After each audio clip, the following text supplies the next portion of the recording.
আজকের আবহাওয়াটা অনেক বেশি সুন্দর।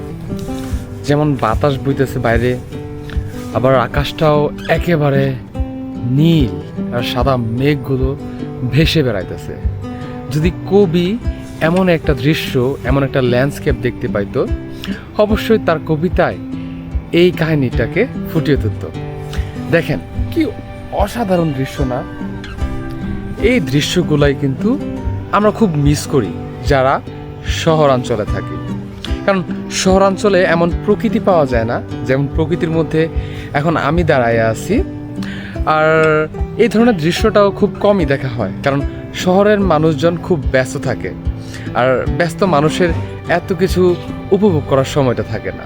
বাট আমি ভাগ্যবান, কারণ আমার বাসাটা যেখানে, সেখানে সম্পূর্ণভাবে গ্রাম না হলেও গ্রামীণ একটা ফ্লেভার এখান থেকে পাওয়া যায়, যেমনটা এই মুহূর্তে আপনারা দেখতে পাচ্ছেন। ওকে, সো সুন্দর বাতাস বইতেছে, এখন প্রায় 2টা বা 2:30 বাজে, আর সুন্দর একটা প্রকৃতি আমি এখন উপভোগ করতেছি।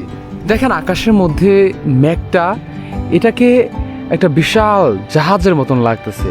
মনে হইতেছে সেই জাহাজটা বিশাল সমুদ্রের মধ্যে আস্তে আস্তে বয়ে চলছে, যেমন এই মেঘটা আস্তে আস্তে সামনের দিকে বয়ে চলতেছে।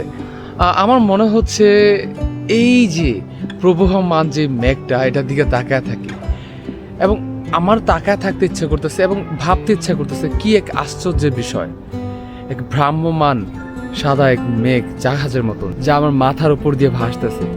সত্যি অসাধারণ এই প্রকৃতি।